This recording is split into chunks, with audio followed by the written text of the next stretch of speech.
Journal of Cotton Research, ya'ni paxta tadqiqotlari jurnaliga taqdim etganmiz va 1 yil davomida ekspertlar tomonidan ko'rib chiqildi.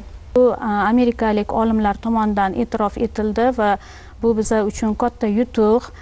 Men bermoqchi bo'lgan savolim, hozir sizlarning tadqiqotlaringiz ham bevosita mana shu sho'rlanishga qarshi, sho'rlanish oldini olish, sho'rlanish sharoitida o'simliklarni chidamliligini oshirish masalasi qo'yilgan. Tarkibida 17% faol kremniy saqlagan aminosid kremniy preparati bilan qo'llagan holatda sinov tadqiqotlarini olib bordik.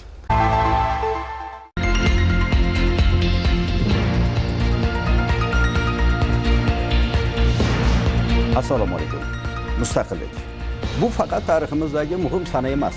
Bu o'z yerimiz, o'z suvimiz, o'z imkoniyatimiz va eng muhimi o'z kelajagimizni o'z qo'limiz bilan yaratish mas'uliyatidir. Mazkur muloqotimizda mustaqillik yillarida mamlakatimiz iqtisodiy yuksalishiga muhim tayanch bo'lib kelayotgan qishloq xo'jaligi, ilm-fan va innovatsiyalar haqida so'z yuritamiz. Dalaning hosili bugungi mehnat natijasi bo'lsa, agrar ilm-fan ertangi hosilning foydavoridir. Studiyaga Toshkent davlat agrar universitetining professor o'qituvchilari, ishlab chiqaruvchilarini taklif qilganmiz. Xush kelibsizlar. Avvalambor mamlakatimiz mustaqilligining 35 yilligi mana arafasida sizlar bilan suhbatlashyapmiz. Tobora yaqinlashib kelyapti. Ushbu ulug' kun bilan tabriklaymiz hammalaringizni. Mamlakatimizda yashayotgan har bir fuqaro mana shu jonajon O'zbekiston xalqimizni farovonlik uchun, mamlakatimiz taraqqiyoti uchun o'zini ozgina bo'lsa ham qaysi bir jihatda o'zini kasbkoridan kelib chiqib hissa qo'shishga harakat qilyapti-da. Chunki bu vatan, bu jonajon yurtni hammamiz yashab ko'ramiz. Olim sifatida, ishlab chiqaruvchi sifatida bu jarayonda qanday ishtirok etyapsizlar? Men yaqinda bir maqolani xalqaro jurnalda, nufuzli xalqaro jurnalda chop etilgan maqolaga ko'zim tushdi. Mana shu e'tirof sifatida bu ko'p tilga olinyapti. Bu tadqiqot haqida dastavval to'xtalib o'tsak. Musayraga shundan marhamat. Avvalo bu yangilik deydigan bo'lsak, bu oddiygina so'z emas, chunki aslida bu yangilikning orqasida kattagina mehnat turibdi, zahmatli, fidokorona mehnatlar turibdi, qator olimlarning mehnatlari va bu maqolaga keladigan bo'lsak, 1 yil ilgari, 1 yil avval shu maqolamizni Journal of Cotton Research, ya'ni paxta tadqiqotlari jurnaliga taqdim etganmiz va 1 yil davomida ekspertlar tomonidan ko'rib chiqildi. O'sha taqrizchilar tomonidan ko'rsatilgan kamchiliklar ko'rib chiqildi va bartaraf etilib ma'qul topishdi va albatta maqolamiz nashr etildi. Bu amerikalik olimlar tomonidan e'tirof etildi va bu biza uchun katta yutuq, ya'ni jamoamizni qo'lga kiritgan natijasiga yana ham katta e'tibor bo'ldi. Shuning uchun bizda yana ham bir kelajak uchun yana ham bir turtki, nima deydi, bir yuksalish uyg'ondiki, mana shunaqa tajribalarni bevosita biz shakllantirib borishimiz kerak ekan.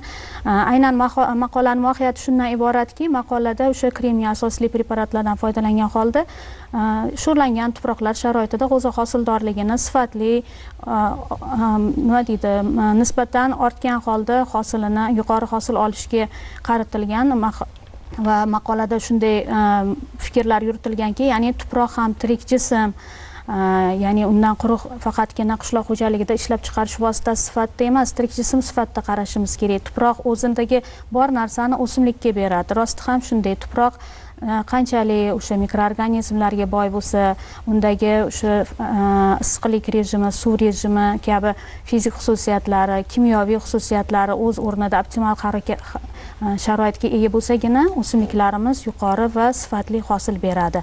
Shu o'rinda ona zamin deymiz. Bu zamin, bu tuproq. Albatta. Tuproq bu organizm deb bilyapmiz. Bu tuproqni hozirgi dunyodagi global iqlim o'zgarish sharoitida e'tibor qiladigan bo'lsak, yer degradatsiyasi, cho'llanish, sho'rlanish jarayonlari juda ham tobora kuchayib ketyapti. Ayniqsa Markaziy Osiyo mintaqasida bizning mintaqamizga buni ta'sirini, salbiy ta'sirini ta'bir joiz bo'lsa, juda ham sezilyapti.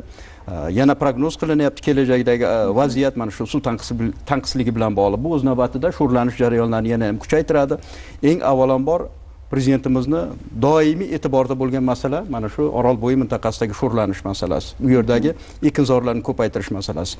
Mamlakat yashil makonga aylantirish masalasi bezga qo'yilmayapti-da.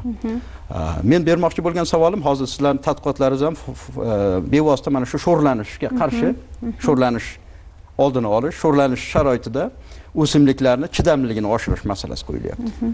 Keling, masalani shu mohiyatini ochib bersak. bu chidamlilik qanday erishilyapti, qanday qilib erishilyapti, bu sho'rlanish qanday ta'sirini kamaytirilyapti, buni ilmiy mohiyati nimadan iborat o'zi? Bir oddiy, sodda, jaydari qilib shuni tushuntirib bersak. Marhamat. Albatta sho'rlanish bu boshqa ishtirokchilarimiz agar ijozat bersangiz, marhamat, ularning fikrini eshitsak, marhamat. Mavzu. Oddiy til bilan aytganda biz bilamizki, fermer uchun bu har qanday yangi texnologiya qiymati, demak yuqori hosil, sifatli va yuqori hosil va albatta iqtisodiy samaradorlik bo'ladi. Va biz bu yo'nalishdagi tadqiqotimizda aynan siz shu bo'yicha tadqiqot qilgansiz, dissertatsiya yo'qlagansiz, xuddi shunday. Qishloq xo'jaligi bo'yicha falsafa doktori dissertatsiyani himoya qilgansiz. Marhamat. Xuddi shunday. Biz bu yo'nalishdagi tadqiqotlarimizda aynan mana shu kabi masalaga kompleks yondashdik. Avvalambor tadqiqot olib borilayotgan hudud tuproqlarini iqlim sharoitidan kelib chiqqan holatda tuproqlarni turli ko'rsatkichlarni, ularni fizik, kimyoviy, biologik ko'rsatkichlarni chuqur baholagan holatda va ana shu joyga ekilgan Buxoro 8 navli g'o'za navini juda chiroyli bir preparat ishlatdik, ya'ni tarkibida 17% faol kremniy saqlagan aminosid kremniy preparati bilan qo'llagan holatda sinov tadqiqotlarini olib bordik.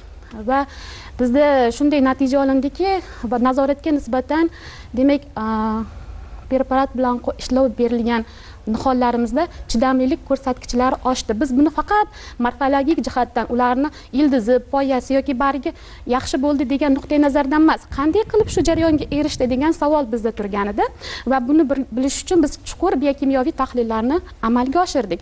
Bunda albatta zamonaviy laboratoriya va ilmiy g'oyani yaxshi tanlanishi, metodikani yaxshi tanlanishi bu ishni juda ham keng ko'lamda chuqur o'rganishiga sabab bo'ldi. Barakat xonimlar. Mamlakat iqtisodiyoti uchun, fermer uchun sizni tadqiqotingizda qanday ahamiyati bor? Mamlakat iqtisodiyoti uchun mana aytaman, shu qo'llanilgan preparatlarimiz o'simlikni unuvchanligidan boshlab, ya'ni unuvchanligidan boshlab hosil davrigacha bo'lgan bosqichlarida o'zini ijobiy ko'rsatkichlarini taqdim etdi. Biz buni ilmiy asoslagan holatda endi biz fermerlarga amaliy tavsiyalar ishlab chiqishni maqsad qilgandik.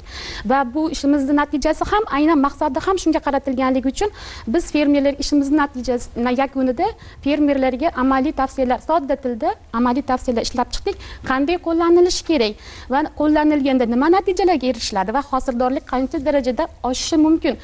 Aynan qanday sharoitda, sho'rlangan tuproqlar sharoitida, yana bugungi kunda bilamiz, global iqlim o'zgarishi sharoitida issiqlik darajasini oshishi ham bu ham bitta stress.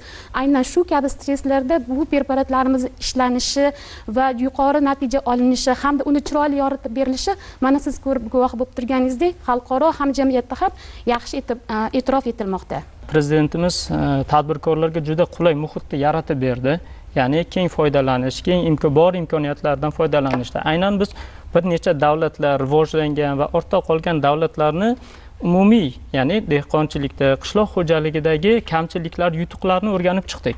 Va shuni asosida aynan o'zimizda hozirgi kunda global muammolarga aylanayotgan sho'rlanish yoki bo'lmasa suv tanqisligi va shunga o'xshash bir qancha omillarni o'rganib, unga yechim sifatida aynan innovatsion yo'nalishda shu preparatlarni ishlab chiqarib boshladik. Bu yo'lda bizga nima kerak bo'ldi? Chunki aynan biz ishlab chiqargan mahsulotni yoki bo'lmasam o'sha biz ko'zlayotgan natijani olimlar orqali dehqonlar ongiga ilmiy asosda isbotlab singdirib berish bo'ldi.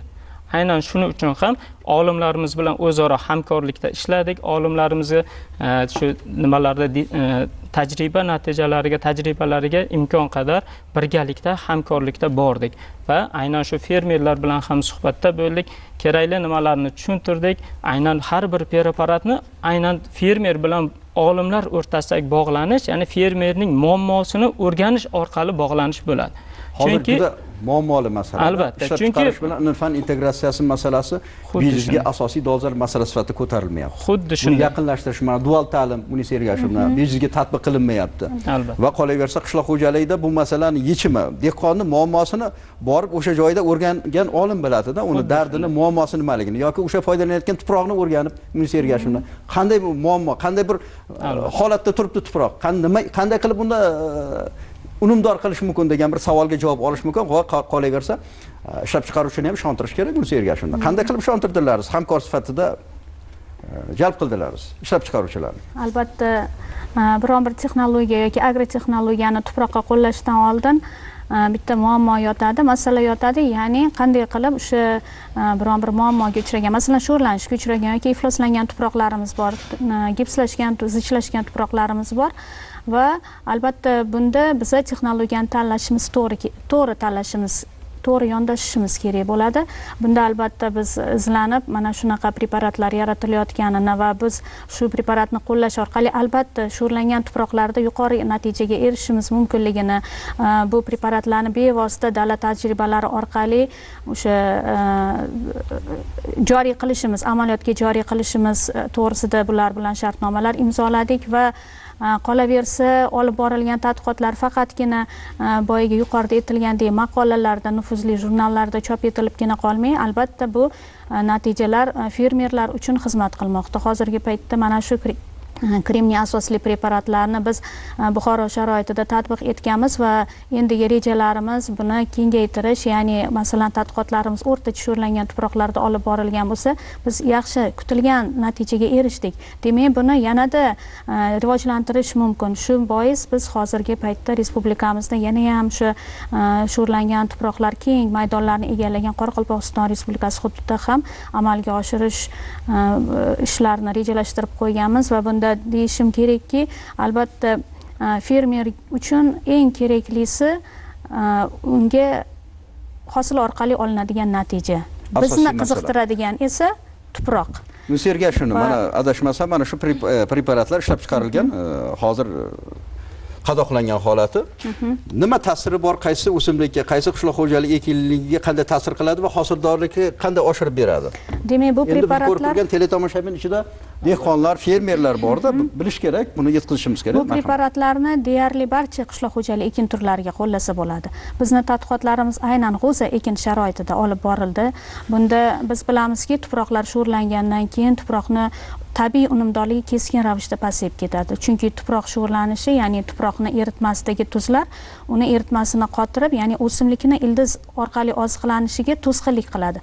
Va bu borada esa mana shu kremniy asosli preparatlardan foydalanish esa aynan o'sha o'simliklarda uchraydigan so'lish namligini, kritik chegarasini va turli stress omillariga chidamliligini, biotik va abiotik stresslarga chidamliligini, turli zarar kunanda va kasalliklarga chidamliligini oshirishda xizmat qiladi. Qanday qilib? Ya'ni bu preparatlarni o'sha ekishdan oldin qo'llashimiz, ya'ni chigitni bir sutka davomida ivitish orqali va tegishli shonalash, gullash davrlarida qo'llashimiz orqali, ya'ni ildiz orqali, barg orqali oziqlantirish orqali purkaganimizda o'sha hozirgi paytda ayni iqlim o'zgarishi sharoitida, ya'ni harorat anomal darajada ortib boryapti. Mana shu paytda tuproq o'simliklarni to'qimalarini mustahkamligini oshiradi va mana shu jazirama issiqda ham o'zini hosildorligini, kuyib ketmasligini oldini olishga xizmat qiladi. Bu o'rinda qo'rqmasdan bemalol biz mana shunaqa texnologiyalardan foydalanishni fermerlarimizga tavsiya etamiz. Bu bo'yicha ishlab chiqaruvchilarimiz tomonidan bizga ko'plab o'sha kataloglar, kitobchalar, tavsiyanomalar taqdim etilgan va bularni biz bevosita dala sharoitida fermerlarga tanishtirganmiz va bu bo'yicha dala kunlari amalga oshirilgan va bu o'ylaymanki fermerlarda yaxshi natija bergan. Hali hanuzgacha ham mana sizga ham ko'p videoroliklar taqdim etdik. Hali hanuzgacha ham o'sha respublika doirasida qo'llanilgan hududlarda fermerlar tomonidan bizga videoroliklarni taqdim etishib turishibdi, video lavhalarni, ya'ni haligacha ham o'sha preparatlardan foydalanish orqali yuqori samaraga erishmoqda. Chunki masala bu yerda faqat agrotexnologiyada emas, masala o'sha tuproq iqlim sharoitidan kelib chiqib to'g'ri yondashuvni amalga oshirishdi. Bu borada biz ishlab chiqaruvchi bilan ham fikr bo'lgan holda, ularni fikrlarini, tavsiyalarini e'tiborga olgan holda mana shunaqa samarali natijalarga erishdik. Muhammad Ismatullayevna, mana yuqorida ham aytdik, mamlakatimizda sho'rlanish haqida gapiryapmiz. Hozir ham juda ko'p hududlarda kuzdan boshlanadi, to bahorgacha shu yerni sho'r yuviladi-da. Yuviladi ba'zi paytlar. Hozir yuvilyaptimi yo'qmi bilmayman. Qancha suv ketadi? Hozir suv tanqisi o'zi. Sho'ri yuviladi. Bo'lmasa g'o'za ekib yoki boshqa bir qishloq xo'jaligi ekib bir daromad qilib bo'lmaydi. Bu tabiiy, bu an'ana tusiga kirganda agrotexnikani, texnika bir qo'llash usuli sifatida dehqon qaraydi-da. Buni yechimi sifatida qilinayotgan tadqiqotlarni qanday bir ahamiyatini ko'ryapmiz? Misoli mana ikkita tadbirkorni endi shu ichida menimcha tadbirkorlar ham bo'lsa kerak. Bu hamkorlik qilayotgan Agrar universiteti bilan Albatta. baraka topyapsizlarmi hamkorlik? Albatta. Chunki hamkorlik qilishdan maqsad shuki, aynan biz ilm bilan dehqonchilik hozirgi zamonda nima deydi, raqobatni yengib o'tishimiz, yuqori hosilga o'tishimiz va olinayotgan hosilni sifatini va shu bilan birgalikda erta ona zamin bo'lgan tuproqni har tomonlama himoya qilish uchun albatta hamkorlik biz uchun juda katta muhim rol o'ynaydi. Nimagaki har bir olimning o'zini qiladigan ishi bor. Har misol uchun ustozimiz bu yerda juda to'g'ri aytdi, agar tuproq bilan gaplasha olmasang, unda foyda yo'q. Yillar davomida me'yordan ortiq noto'g'ri o'g'it berish, qo'llash natijasida tuprog'imiz tarkibidagi foydali mikroorganizmlar kamaydi. Natija bu esa sho'rlanishlarni bartaraf etadigan mikroorganizmlar muvozanati buzilganda patogen organizmlar muvozanatdan oshib ketdi. Va shuni orqasida bizning tuproqlarimizda turli xil darajadagi zamburug'li kasalliklar, sho'rlanishlar kabi bir qancha omillar kelib chiqdi. Aynan mana shu masalalar bo'yicha bularni to'g'ri ijobiy hal qilish hamda o'sha o'simlikda sho'rlanish bu muammo, to'g'ri, lekin unga muammo sifatida emas, undan kerakli oziqa yechim sifatida foydalanishni oldimizga maqsad qildik. Va aynan shu yo'nalishdagi preparatlarni ishlab chiqarganimizda o'simlik urug'ini tuproqqa sho'r yerga ekilganda ham aynan sho'r qismdagi tuproq ildiz atrofidagi muhitni ta'minlab berish bo'ldi. Ya'ni dastlabki unib chiqqan o'simlikni ildizini tuproq bilan aloqaga kiritish bo'ldi. Natijada preparat orqali ishlov berilgan urug'larda ildiz ajratma hajmi ortadi. Ildiz ajratma hajmi ortilganda esa tuproq tarkibidagi foydali mikroorganizmlar, simbioz organizmlarning mikorziyalarni ko'payish uchun qulay sharoit yaratiladi.